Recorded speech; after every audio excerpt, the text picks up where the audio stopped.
Hello नमस्कार। मैं doctor Surendra खंसली ज्योतिष आचार्य आज ज्योतिष की इस नई श्रृंखला में आप सभी लोगों का स्वागत करता हूं। आज बात करेंगे हम शनि के दो प्रकार का जो संचरण है वो आपकी राशि से चौथे और आठवें हाउसेस में जाने पर जो ढैया का जो प्रकोप होता है, जो ढैया होती है, वो क्या प्रभाव दिलाती है। इसके साथ साथ में लग्न से भी यदि चौथे और आठवें घर में शनि हो तो वो भी जो कंटक है और जो अष्टम का शनि है उसका क्या प्रभाव पड़ता है, इसके बारे में आज बात करेंगे और बिंदुवार एक एक चीजों को देखते हैं। दोस्तों, मैं आपको ये बताऊंगा कि जो लग्न से चौथे घर में या जो आपकी राशि से चौथे घर में जब शनि होता है तो सबसे पहले हमें ये देखना पड़ता है कि चौथा घर है क्या। चौथा घर सुख का घर होता है, माता का घर होता है और उससे उससे संबंधित चौथे घर से हम अपनी कई सारी सुख सुविधाओं को लाइफ में जोड़ते हैं। वो एक एक करके एडिशन करके हम ये समझते हैं हम सुखों की तरफ आगे जा रहे हैं। चाहे वो जमीन जायदाद से संबंधित हो, मकान से संबंधित हो, या हमारी गाड़ी हो, या हमारा वैवाहिक जीवन और उसके साथ में बच्चे, ये सारी चीजें हमारे एक लंबी प्रक्रिया होती है सुखों की। अब जो चौथे घर में जो ठीक फोर्थ हाउस है, यदि वहां पर देखिए चंद्रमा से ठीक जो चौथे घर में यदि शनि वहां पर होता है, कई बार ऐसे होते हैं कि जो हमारी खुशियां होती हैं वो कम हो जाती हैं और जो दुख होते हैं वहां पर बढ़ जाते हैं। ये चौथे घर का प्रभाव है। चौथे घर का जो ढैया का प्रभाव हम देखते हैं, ढैया इसलिए कहते हैं कि शनि जो है एक राशि में 2.5 साल गोचर करते हैं, इसे कहते हैं वो 2.5 साल का प्रभाव। इसे कंटक भी कहा जाता है, शनि की ढैया भी इसे कहते हैं। हम जब चंद्र कुंडली से देखते हैं ठीक ठीक चतुर्थ भाव में आपके वहां पर शनि गोचर कर रहे हैं तो इसको हम कंटक भी कहते हैं और इसको हम शनि की ढैया वहां पर कहेंगे। क्यों?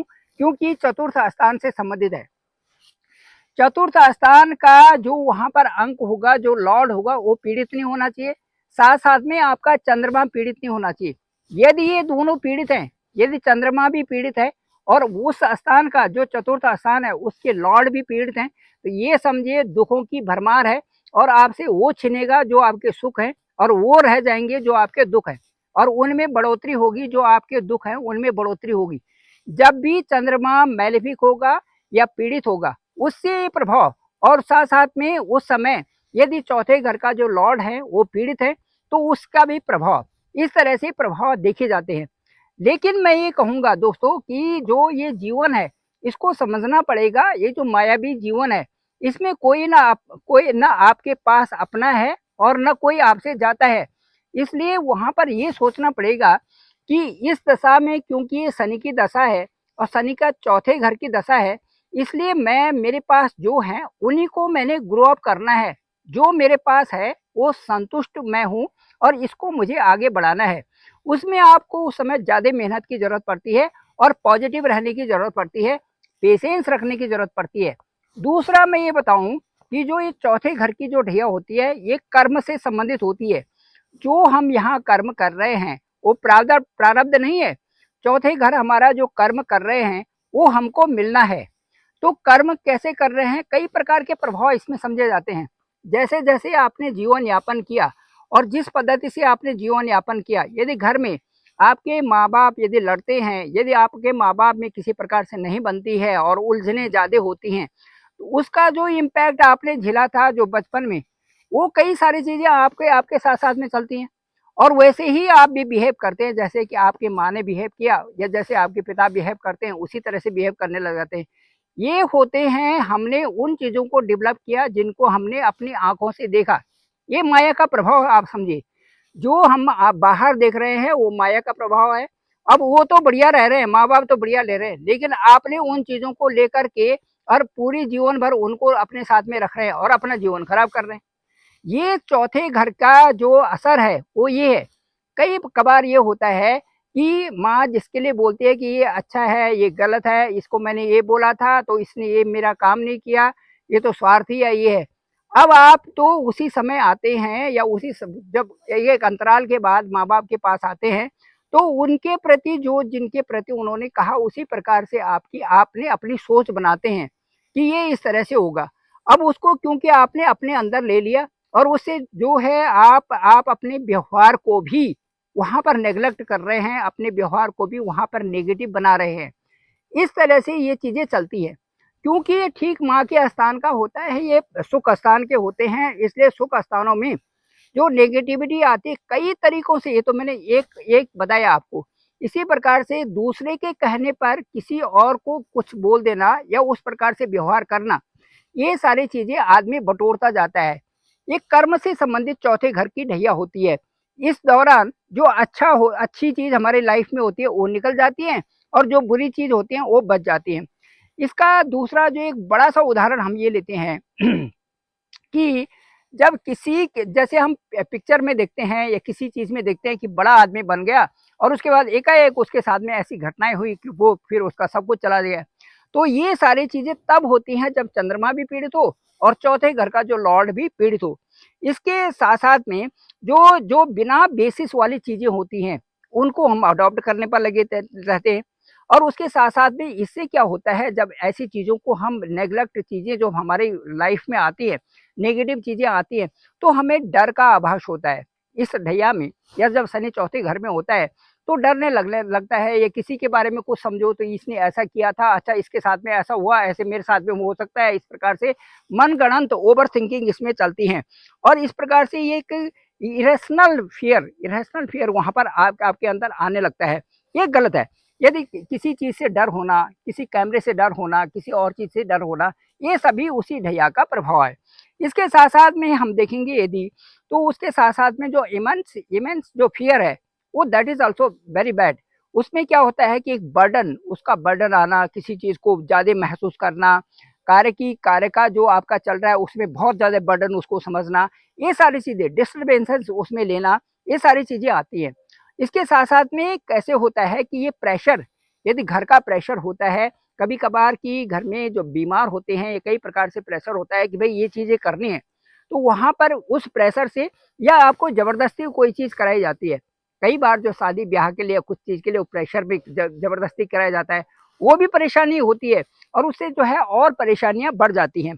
और इसके साथ साथ में जैसे घुटन होना, उसके बाद कई लोगों को घर में रहने में घुटन होना, घर से ही परेशानी होना, और उसके साथ साथ कई लोग जो व्यसन में चले जाते हैं, ये चौथी ढैया के परिणाम है। जो चौथी ढैया होती है उसके परिणाम है। उसमें व्यसन में चले जाना, व्यसन उन उन चीजों को दूर करने के लिए ये पी रहे हैं, कभी कुछ कर रहे हैं, ये सारी चीजें उसमें उनमें आती जाती है। तो ये जो कंटक ढैया है, कंटक शनि है जो चौथे घर का है, उसमें इस प्रकार से कई प्रकार की स्थितियां यहाँ पर बन जाती हैं। इसके साथ साथ में यदि मैं कहूँ कि जैसे जैसे आप ये लेते हैं कि कई सारी आदतें आपकी जो है आपके परिवार से होती हुई आती है, उन आदतों को नहीं निकाल पाते हो, वो हैबिट क्या है आपके बड़े पेड़ की तरह बन जाती है और कई प्रकार से परेशानियां वहां पर कर देती है। इसके साथ साथ में जो डर है, ये स्वाभाविक रिलेटेड चीजों से, रिलेटेड चीज जो कोई चीज हो रही है फिर उनसे उनसे संबंधित वो डर होना, उन डर को निकालना बहुत जरूरी है। और इसके साथ साथ में कि मेरे साथ में क्या होगा, किस प्रकार से होगा, कैसे होगा, और ये सारी चीजें जो सोचना है, ये सारी चीजें ग्रो अप हो जाती हैं और एक बड़े पेड़ की तरह वहां पर बड़ी परेशानी का कारण बन जाती हैं। तो ये सारी चीजें थी। और इसके साथ साथ में मैं बताऊंगा कि जो ये ट्रॉमा आता है, ये धीरे धीरे करके हमारे अंदर जगह ले लेता है और उसे कई प्रकार की प्रॉब्लम्स उसमें क्रिएट कर देता है। ये ऑब्जर्व करता रहता है और उसके बाद क्रिएट उसका होता है। तो ये हमारे साथ में हमें मिली नहीं होती जन्म के साथ में, बल्कि हम यहाँ उस ट्रॉमा को क्रिएट करते हैं और उससे कई प्रकार की परेशानियां उसमें बन जाती हैं। अब जैसे मैंने बताया था कि ये कॉमन चीज है कि कहीं पर यदि घर का वातावरण अच्छा नहीं है, वो प्रभाव आपके साथ में रहता है। कहीं घर में कोई चीज होती है तो उसका प्रभाव आपके साथ में होता है। ये सारी चीजें अब घर का जिसके साथ में वो हुई उसने तो उसको निकाल दिया, लेकिन आप उसको लेते चले और उसमें जो है उसका एक जो प्रभाव है, वो ट्रॉमा है, वो कई सालों तक आपके साथ में चलता रहता है। इसके साथ साथ में मैं ये कहना चाहूंगा कि मानसिक रूप से डीप थिंकिंग करना और उसके बाद ओवर थिंकिंग इसमें हो जाना, और उसके बाद जो खालीपन महसूस करना, और इसके साथ साथ में यदि पाप ग्रहों के साथ में चंद्रमा हो तो वो चीजें और बढ़ जाती हैं, फीलिंग्स जो और बढ़ जाती हैं। और ये सारी चीजें कई कबार जो है रिश्तों को भी खराब कर देती है। अब चलिए मैं आपको बताता हूँ कि अष्टम का शनि क्या होता है। अष्टम अष्टम में जब शनि जाता है तो क्या होता है। अब मैं आपको ये बताना चाहूंगा कि भाई जो साढ़े साती है, शनि की साढ़े साती है, तो शनि की साढ़े साती तो आती है, वो होता है 7.5 साल का। अब कैसा होता है, जैसे यहाँ पर मैं हूँ, तो मेरे इधर भी और इधर भी, ये देखिए। तो यहाँ यहाँ से जैसे यहाँ यहाँ पर ये है 10 अंक है, 11 है, ये 12 है। तो ये 10 में जब यहाँ पर शनि का गोचर होगा, यहाँ पर जब शनि का गोचर होगा, साढ़े साती शुरू हो गई, यहाँ पर आएगा साढ़े साती का दूसरा और यहाँ पर आएगा साढ़े साती का तीसरा, इसके बाद अगले वाले में साढ़े साती खत्म। तो ये ढाई ढाई और ढाई, इस प्रकार से 7.5 साल का ये रनअप हो गया। इस प्रकार से ड्यूरेशन हो गया 7.5 साल का। अब 7.5 साल के बाद या जैसे ये तो 7.5 होगी, इसके साथ साथ ढैया होती है। अब ढैया ये होती है कि आपकी राशि से चौथे घर में या आपकी राशि से 8वें घर में शनि का गोचर है, तो ढैया हो गई आपकी। अब ढैया जब हुई तो इसमें ढैया का भी वही प्रभाव जो 7.5 का है, वो 2.5 साल में ही सब कुछ निकाल देता है, सब कुछ परेशानी कर देता है, क्रिएट कर देता है। अब क्या मैं बताऊंगा कि ये जो ढैया होती है 10 साल में आती है। अब वो तो 30 साल की थी, वो तो 30 साल में आता है भैया। जो 7.5 है वो 7.5 साल में 7.5 साल की रहती है, लेकिन वो 30 साल में आएगी। क्यों? क्यों 2.5 साल करके चलेंगे और 12 से उसके गुणा करेंगे तो वो 30 साल हो जाएगा। 30 साल में आपकी 7.5 आ रही, लेकिन जो ढैया है वो 10 साल में आ रही, 10 साल के अंतराल में आ रही, 10 साल के अंतराल में आ रही। अब उसी प्रकार से जो ये अष्टम की ढैया वो भी 10 साल के अंतराल में आ रही। अब ये कैसे हो रहा है, किस तरह से हो रहा है, इसका इसका मैं बताऊंगा कि जो अष्टम की ढैया है वो क्या है।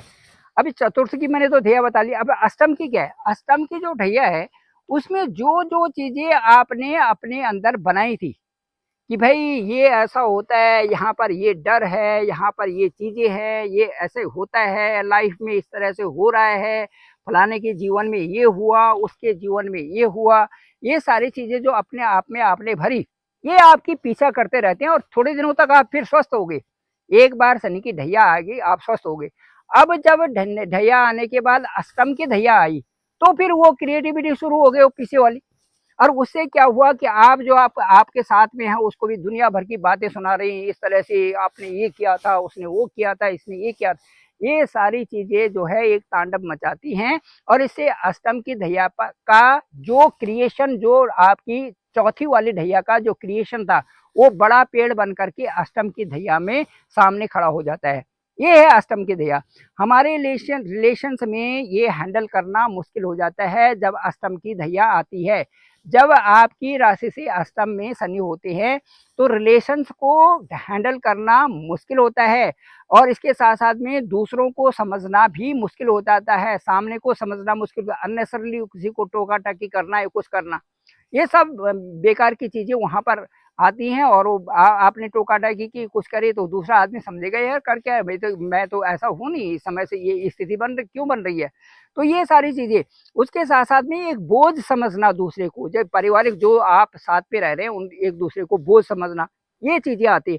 हेल्थ इश्यूज बढ़ जाते हैं उसमें, अष्टम की ढैया में जो हेल्थ इश्यूज जो आपकी ढैया में थोड़ी बहुत थी, अब यहाँ पर वो जाकर के बीपी हो जाता है, ये दूसरी चीजें हो जाती है, जो जो जो आपके साथ में धीरे धीरे करके आ रहे वो और बढ़ जाते, हेल्थ इश्यूज बढ़ जाते हैं। इसके साथ में जनरली जो ये चौथी ढैया है से जो आप 8वीं ढैया में जैसे ही प्रवेश करते हैं 10 साल के बाद, तो जैसा आप देखते हैं वैसे ही आप उसको दोबारा दोबारा दोबारा दोबारा उसको क्रिएट करने की चीज करते हैं। डर है तो डर का फील बढ़ जाएगा, दूसरी चीजें हैं तो वो ग्रो अप हो जाएंगी और उसमें जो है वो ज्यादा स्थिति में आ जाती है। चौथी ढैया आपको क्रिएट करता है और अष्टम की ढैया उसको चार्ज करके फिर उसको ऊपर बना देता है। तो इस तरह से ये होता है। और ये जो इश्यूज होते हैं ये totally depends upon the adoption of the issues.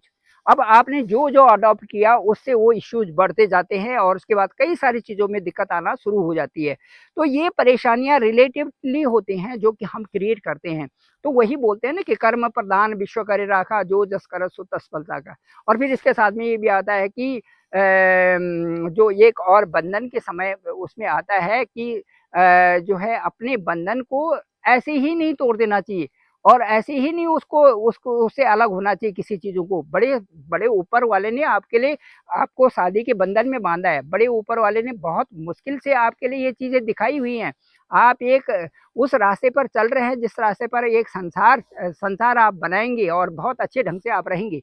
उसको आपने ये रहीमन धागा प्रेम का मत तोड़े वो चट गाए और टूटे से फिर ना जुड़े और जुड़े गांठ पड़ जाए।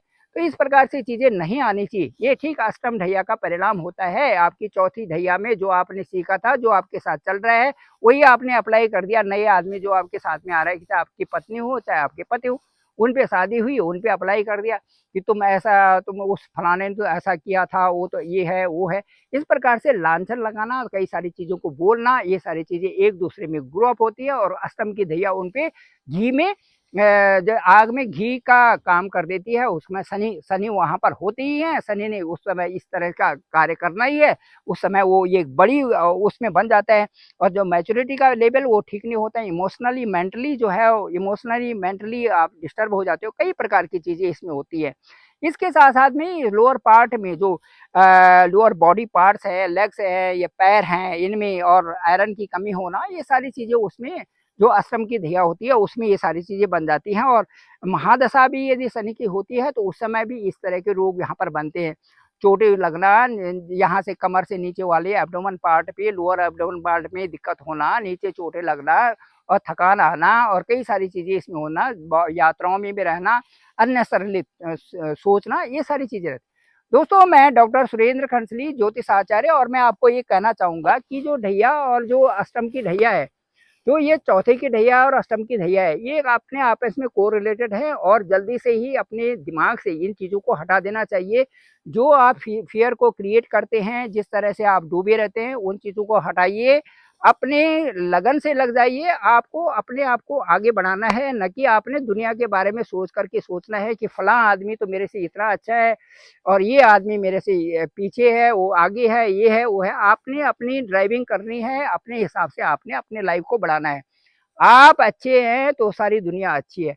आप अच्छे कैसे बनेंगे? 3 चीज़ें हैं, एक तो स्पिरिचुअलिटी को मेंटेन करना, दूसरे अपनी मेहनत से काम पे लगे रहना और तीसरा अपना चरित्र अच्छे रखना। इन तीनों चीज़ों को मेंटेन करोगे तब आप ये समझिए कि हम ढैया का प्रभाव भी खत्म और अष्टम ढैया का भी प्रभाव खत्म, साढ़े साती का प्रभाव प्रभाव भी खत्म और आप सही ढंग से आगे चल रहे हैं और ऊपर वाले को नमन कर रहे हैं। वो आपके अंदर ही बैठा हुआ है, आपको सही दिशा देगा और आपके सही दिशा में आगे बढ़ोगे।